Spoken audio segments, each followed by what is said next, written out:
I'm wanting to do with the Kickstarter video is simply take a selection of the 4,000 plus images that I shot during the summer and selections from all the interviews, because I think that they're really interesting and fascinating. I'm still getting some of them transcribed.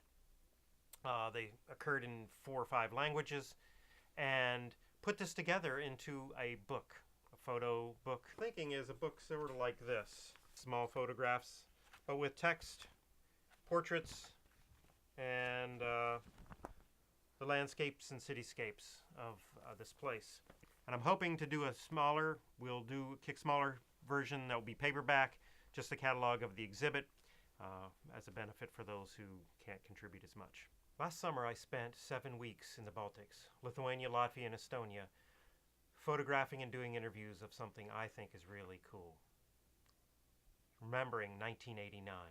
In 1989, 2 million people held hands between the capitals of these 3 countries to protest the Soviet occupation.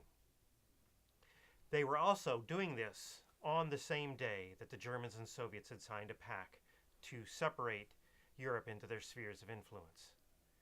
Now these people had stood in the line. 2 million, by the way, is, yes, over 25% of the population. Over 25% of the population, you got it. And they came out in buses and cars and lorries. Lorries are trucks, for those of you who don't know what a lorry is. And they lined up wherever they were supposed to line up. Like, isn't really even a line. It's more like a big herd of people all together, row upon row.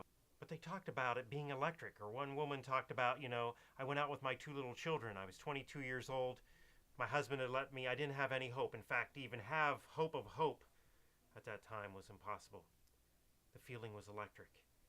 So what did I do? Then I drove the 630 kilometers of this path, and I photographed along the way, trying to find things that showed change, that showed the change of what happened since the Soviet occupation has fallen, since they have regained their liberty, since they've become part of the European Union. All of these changes have been big and interesting. I would be really proud if I lived in a place that could do this kind of change without having to kill somebody.